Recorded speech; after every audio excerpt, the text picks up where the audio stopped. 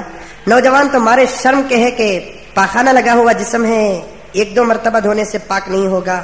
نہ معلوم کہ میری اس بدبو سے کسے کیا تکلیف ہونے والی ہے. لیکن اللہ تعالیٰ نے اس کی اس عمل کو اتنا پسند فرمائے کہ اس کے جسم سے خوشبو پیدا ہونے لگی. اب وہ خوشبو پورے محلے کو عام ہونے لگی. اب پورے محلے والے پوچھنے لگے تو نے کیا کیا؟ تو اس نے صاف عمل کر دیا، بتا دیا ایسا ایسا ہوا. اسی رات وہ سوتا ہے تو حضرت یوسف علیہ الصلوۃ والتسلیم کی زیارت خواب میں ہوتی ہے. حضرت یوسف علیہ السلام اسے سلام کرتے ہیں اور مبارکبادی دیتے ہیں. تو بڑا خوش نصیب نکلا، بلکہ مجھ سے بہتر نکلا. تو یوسف پیغمبر، یہ محمد رسول اللہ کا غلام. حضرت یوسف کہتے ہیں تو مجھ سے بہتر نکلا. اب وہ نوجوان کہتا ہے کہ حضرت یوسف تمہارے سے بھلا کوئی بہتر ہو سکتا ہے؟ حضرت یوسف نے کہا جب بادشاہ کی بیوی مجھے اپنے طرف مرغوب کرنے لگی، رغبت دلانے لگی، تھوڑی دیر کے لیے تو مجھے بھی دل کے اندر خیال پیدا ہو گیا، لیکن تو اتنا پاک نکلا کہ تجھے اتنا بھی خیال پیدا نہیں ہوا. اور حضرت یوسف نے کہا تو چل رہا ہے زمین میں لیکن تیری خوشبو کو میں جنت میں محسوس کر رہا ہوں. یہ ہے حقیقی خوشبو. جو انسان عمل کو اختیار کر لیتا ہے، نہ جنت الفردوس اس کی خوشبو کا مقابلہ کر سکتی ہے، نہ جنت النعیم اس کی خوشبو کا مقابلہ کر سکتی ہے، نہ کوئی پرفیوم اور اسپرے اس کی خوشبو کا مقابلہ کر سکتی ہے، نہ کوئی اور مجموعہ عطر اس کی خوشبو کا مقابلہ کر سکتی ہے. حضرت شیخ عبد القادر جیلانی رحمت اللہ علیہ نے یہی کہا کہ لیس العید لمن تبخر بالعود انما العید لمن تاب ولا یعود. عید تو خوشبو اختیار کرنے کا نام نہیں ہے، عید تو اس کے لیے ہے جس نے توبہ کیا پھر گناہ کی طرف نہیں گیا. ہم کتنا توبہ کیے، رمضان میں رو رو کر توبہ کیے، گڑ گڑا کر توبہ کیے، خدا کو منائے، راتوں کو لائٹوں کو حاف کر کے ہم نے دعائیں کی، گلوں کو مار کر دعائیں کی، 4 گھنٹے دعا کے انتظار میں بیٹھ کر ہم نے دعا کی ہے، اللہ سے مغفرت کو لیا ہے، آنکھوں سے آنسوں کا سمندر بہایا ہے. ہم نے عہد کیا کہ نبی کی سنت کی مخالفت نہیں کریں گے. ہم نے رمضان جیسے ہی ختم ہوا پھر ہم اسی الٹی پٹری میں آ گئے، اسی الٹی پٹری میں آ گئے. اللہ حفاظت فرمائے. گانے عام ہو گئے، قوالیاں عام ہو گئی، بے حیائی عام ہو گئی، کیسٹیں فروخت ہونے لگی، داڑیاں منڈنے لگے، لباس بدلنے لگے، مسجدیں ویران ہو گئی. سب کچھ ہو رہا ہے رمضان کے جانے کے بعد، لیکن اللہ تعالیٰ چھوڑ دیے ہیں کیونکہ وہ رب ہے غیر غضبان، جلدی اسے غصہ نہیں آتا. اللہ تبارک و تعالیٰ اس کے غضب سے ہماری حفاظت فرمائے. اگر اسے غصہ آ گیا میرے دوستو، ایک سانس اندر بھی لے نہیں سکتے، ایک سانس باہر بھی چھوڑ نہیں سکتے. بدل دو اپنی زندگیوں کو. آج دنیا کے اندر جتنے بھی فتنے ہو رہے ہیں، ہمارے بزرگوں کی زبانی تمہارے سامنے پیش کر رہا ہوں، ہمارے اعمال کا نتیجہ ہے. پھر بھی اللہ کا کرم ہے کہ اللہ تعالیٰ عزت دے رہے ہیں، ہم کو عزت دے رہے ہیں ہم کو، لیکن ہمارے اعمال کا نتیجہ ہے. اللہ کی طرف سے کچھ بھی نہیں، ہمارے اعمال کا نتیجہ ہے. محلوں میں فساد ہمارے اعمال کا نتیجہ، ایمان کی خرابی ہمارے اعمال کا نتیجہ. اب نہ معلوم کہ ہمارے عمل کی وجہ سے بابری مسجد کا کیا فیصلہ ہونے والا ہے. ابھی سے دعاؤں میں لگ جائے ہم لوگ، کیونکہ خدا کے گھر کا فیصلہ کرنے والی حکومت آج تک بنی نہیں ہے. ہم سپریم کورٹ کے فیصلے کا یا ہائی کورٹ کے فیصلے کا انتظار نہ کریں 24 تاریخ کو، ہم خدا کے فیصلے کا انتظار کریں. اب اللہ تعالیٰ بابری مسجد کا کیا فیصلہ کرنے والے ہیں، مسلمان کو اس کا انتظار ہونا چاہیے. اب اللہ تعالیٰ جو بھی کریں گے وہ اچھا ہی کریں گے کہ نہیں کریں گے.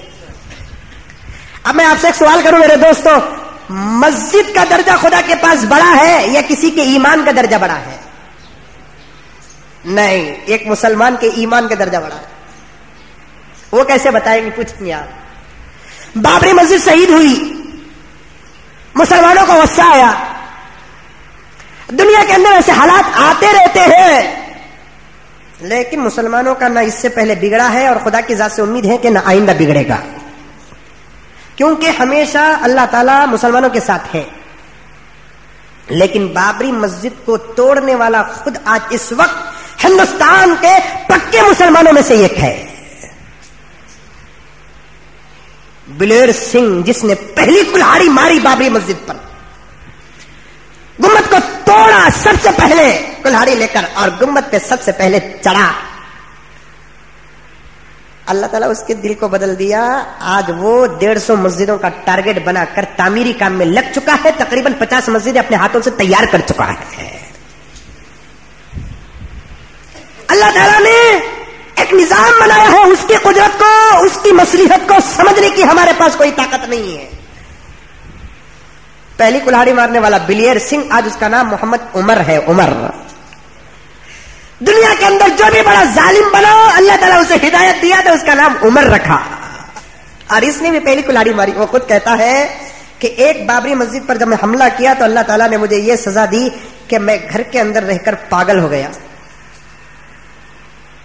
میرے پاگل پن کی انتہا یہاں تک پہنچی کہ میں اپنے ہاتھوں سے میری ماں کی عزت لوٹنا چاہتا تھا.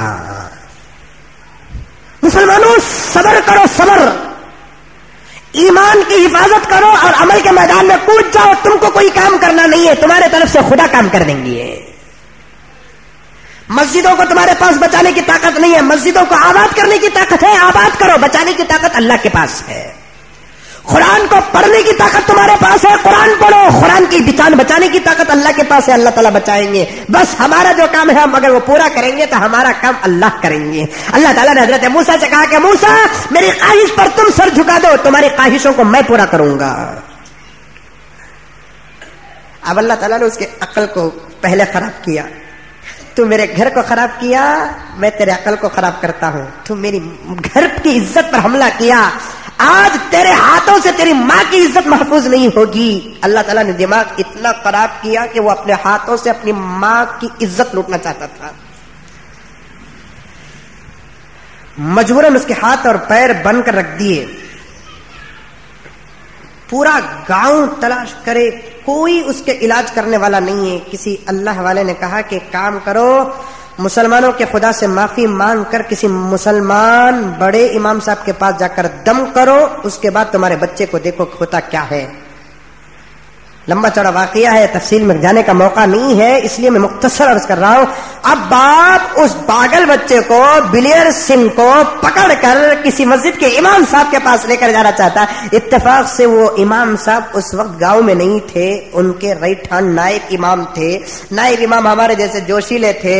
وہ کہنے لگے کہ ہمارے امام صاحب نہیں ہیں، وہ فلاں دن آئیں گے، وہ پڑھ کر پھونکیں گے. پہلے وعدہ کرو کہ اگر ہمارے امام صاحب پڑھ کر پھونک دیں گے تو تم اور تمہارا بچہ ایمان قبول کر لے گا. اب مرتے کیا نہ کرتے، فوراً کہنے لگے کہ ہاں. چند دن کے بعد جب امام صاحب آئے تو امام صاحب کو پتا چلا کہ ہمارے نائب امام نے یہ شرط کے ساتھ ان کو ٹکا کر رکھا ہے. تو ہمارے وہ مسجد کے امام صاحب کہنے لگے زبردستی سے اسلام نہ کسی کو کلمہ پڑھایا ہے نہ پڑھائے گا. تم یہ شرط نہ رکھو، ہم دم کریں گے، اچھا ہو جائے گا تو وہ اپنی مرضی سے ایمان قبول کرے گا، اگر نہیں تو اسے ضرورت نہیں ہے. امام صاحب آئے اور پڑھ کر دم کرنے لگے. ابھی پڑھ رہے ہیں، وہ مادر ذات ننگا ہو چکا تھا، کپڑے پسند نہیں کر رہا تھا، ننگا تھا وہ بلیر سنگھ جس نے بابری مسجد پر سب سے پہلے کلہاڑی ماری تھی. اب یہاں قرآن کی تلاوت ہو رہی ہے، وہاں اس کے اندر سے شرم اور حیا پیدا ہو رہی ہے. فوراً ابا کے پاس سے ایک چادر لے کر اوڑھتا ہے. اب امام صاحب پڑھ کر جب دم کرتے ہیں تو اللہ تعالیٰ نے اس کے عقل کو ٹھکانے لگایا اور اللہ تعالیٰ اسے ایمان کی توفیق دیا. اب وہ 150 مسجدوں کی تعمیر کرنے کا عہد کر لیا ہے، جس میں سے 50 مسجدوں کی تکمیل تک پہنچ چکے ہیں اور مزید وہ کام جاری رکھ رہا ہے. اللہ تعالیٰ ایسے دشمنوں سے خود ہدایت کا کام لے لیں گے. مسلمانوں کو کچھ کرنا نہیں ہے. آنے والے 24 تاریخ جو بابری مسجد کے فیصلے کا دن ہے، وہ ہائی کورٹ یا سپریم کورٹ کے فیصلے کا انتظار نہ کرے، وہ خدا کے فیصلے کا انتظار کرے. یہ اسلام ہے، یہاں ہر چیز کا ثبوت قرآن اور حدیث میں ملتا ہے. اگر بابری مسجد کا فیصلہ اللہ کرے کہ مسلمانوں کی تائید میں ہو جائے تو مسلمانوں کو کیا کرنا؟ خدا کا شکر ادا کرتے ہوئے نماز پڑھیں گے اور سکون کے ساتھ اپنے دکان اور اپنے مکان میں رہیں گے. جشن مارنا، پٹاخے اڑانا، غیر مسلموں کو چھیڑنا اسلام یہ اجازت نہیں دیتا. مسلمانوں کو معلوم ہونا چاہیے جب مکہ فتح ہوا، اللہ کے رسول صلی اللہ علیہ وسلم نے مکہ مکرمہ کو کیپچر کیے. مدینے سے 10,000 صحابہ کا لشکر لے کر مکے کے اندر داخل ہوئے. صحابہ خوش ہو رہے تھے، جوش میں اچھل رہے تھے. اللہ کے رسول نے فرمایا یہ اسلام کی شان نہیں ہے کہ دشمنوں کو بھی ذلیل کرے. تم ایسا جوش استعمال نہیں کر سکتے، تم سب کے سب خاموش رہو. آج مکے کے اندر فتنہ نہیں ہوگا، محمد اور محمد کے ساتھیوں کو مارنے والوں سے بدلہ لیا نہیں جائے گا. یہاں تک کہ ابو جہل کے بیٹے کو بھی معافی ملے گی، حضرت سفیان کو بھی معافی ملے گی، بڑے بڑے دشمنوں کو معافی ملے گی. جو کعبے کے اندر داخل ہو گیا وہ امن میں آ گیا، جو ہمارے سامنے آ کر اپنے تلوار کو ڈال دیا وہ امن میں آ گیا، جو اپنے سر کو جھکا لیا وہ امن میں آ گیا، جو کلمہ پڑھ لیا وہ امن میں آ گیا. شور شرابہ، غنڈہ گردی اور شرارت اسلام پسند نہیں کرتا، کیونکہ اسلام کا یہ شیوا نہیں ہے. اسلام محبت کا مذہب ہے، اسلام مودت کا مذہب ہے، اسلام امن کا مذہب ہے، اسلام بھائی چارگی کا مذہب ہے. ہاں کچھ لوگ شریر جن کے خون کے خطرے میں شرارت بسی ہوئی ہے، وہ شرارت بھی کرتے ہیں، غنڈہ گردی بھی کرتے ہیں، مار داڑ بھی کرتے ہیں، تلوار بھی اٹھا لیتے ہیں، لان بھی اٹھا لیتے ہیں. وہ اپنے آپ کو مسلمان کہتے ہیں لیکن اسلام میں ان کا کوئی حصہ نہیں ہے. اسلام میں ان کا کوئی حصہ نہیں ہے. اللہ کرے کہ وہ فیصلہ مسلمانوں کی تائید میں ہو جائے تو مسلمانوں کو کیا کرنا ہے؟ خدا کا شکر ادا کرنا ہے. کسی کے سامنے اپنے اس جیت کا اظہار نہیں کرنا ہے. ہاں اللہ نہ کرے، 1000 مرتبہ اللہ نہ کرے، اگر فیصلہ ان لوگوں کی طرف ہو گیا، ان لوگوں کی طرف ہو گیا. مسلم پرسنل لا بورڈ کے بڑے بڑے ذمہ داروں نے پہلے ہی وعدہ کر چکے ہیں، جو بھی حکومت سے فیصلہ ہوگا مسلمان اسے تسلیم کرے گا. اللہ تعالیٰ کی اس کے اندر مصلحت پوشیدہ ہوگی. خدا نہ کرے اگر فیصلہ ان کی طرف ہو گیا تو مسلمان کو جوش میں آنا نہیں ہے، مسلمان کو غصہ کرنا نہیں ہے. پھر بھی اللہ تعالیٰ کے دربار میں دعا کرتے رہنا چاہیے، کیونکہ کورٹ کے راستے کھلے ہیں، دروازے کھلے ہیں، مسلمان پھر کیس ڈال سکتا ہے.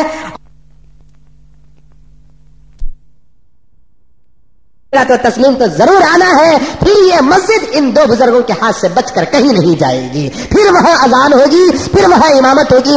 اگر اللہ کرے کہ اب آ جائے تو ہم لوگ نماز پڑھیں گے اور پڑھائیں گے. اگر اس وقت ہمارے ہاتھ میں فیصلہ نہیں رہے گا تو حضرت عیسیٰ کے زمانے میں تو فیصلہ ہو ہی جائے گا، حضرت امام مہدی رحمۃ اللہ علیہ کے زمانے میں تو فیصلہ ہو ہی جائے گا. مسلمانوں کو صبر کا مظاہرہ کرنا ہے، اور فیصلہ اگر مسلمانوں کے تائید میں ہو گیا تو شکر کا مظاہرہ کرنا ہے. شور شرابہ، دل لگی مزہ، پھر ایک دوسرے کو میسج، فون آیا، ایسے میسج ہم بھیجتے ہیں، شرارت پیدا ہو جاتی ہے. دشمنوں کو ایک راستہ مل جاتا ہے فون سے میسج بھیجنا، بابری مسجد ہماری ہو گئی ہے، مبارک ہو مبارک ہو. یہ سب ہے نا واہیات، جوانی کا دیوانہ جوش ہوگا. ایسے میسج بھیجنا بھی نہیں ہے. اگر ایسے میسج آپ کو آئیں گے اس میں الگ لکھ کر رہتا سو یہ میسج کون بھی 3 آدمیوں کو بھیج ڈالا تو انہیں پکا مسلمان کہتے، نہیں بھیجا تو کیا گنہگار فرعون بن جاتا. کیا تم نے اللہ رسول سے محبت رہی تو کم سے کم ایک آدمی کو تو بھی بھیجو. وہ انہیں پکی محبت کرنے والا، اس کے چہرے میں داڑھی نہیں رہتی، انہیں ہم نہ ہماری محبت کو چیلنج کرتا. ایسے میسج بھیجنا اور دوسروں کے درمیان میں جوش شرابہ کرنا اسلام اس کی اجازت نہیں دیتا. ابھی سے دعائیں کرتے رہو. ہمارے پاس دعا کے علاوہ اور کوئی مضبوط ہتھیار نہیں ہے. اللہ تعالیٰ سے ہماری یہی دعا ہے کہ اللہ ہمارا گھر، ہماری مسجد، ہمارا مصلی، ہمارا محراب، ہماری صفیں، ہماری دیواریں، ہمارا گنبد، ہمارے بزرگوں کی نشانیاں ہم کو واپس کر دے. کس کی دعا میں کیا تاثیر اللہ تعالیٰ یہ بہتر جانتے ہیں. تھوڑی دیر کے لیے مکہ بھی ان کے ہاتھ گیا تھا، لیکن ہمیشہ کے لیے ہماری ہاتھ آ گیا. یہی سمجھو کہ تھوڑی دیر کے لیے بابری مسجد ان کے حوالے ہوئی تھی، لیکن امید ہے کہ پھر فیصلہ ہمارے ہاتھ میں آ جائے گا. حالات اسی کی طرف اشارہ دے رہے ہیں کہ پرانا ریکارڈ بھی مسلمانوں کے پاس محفوظ ہے، ان کے پاس کوئی ریکارڈ نہیں ہے. اللہ تعالیٰ بہترین فیصلہ کرنے والے ہیں. اللہ تعالیٰ پورے ہندوستان کے اندر امن کا فیصلہ فرمائے. یہ 2 باتیں ہیں، بقیہ باتیں انشاءاللہ تعالیٰ آئندہ جمعہ آپ حضرات کے سامنے آئیں گی. دعا کیجیے کہ اللہ تبارک و تعالیٰ مجھے بھی، آپ کو بھی، تمام عالم اسلام کو عمل کرنے کی توفیق عطا فرمائے.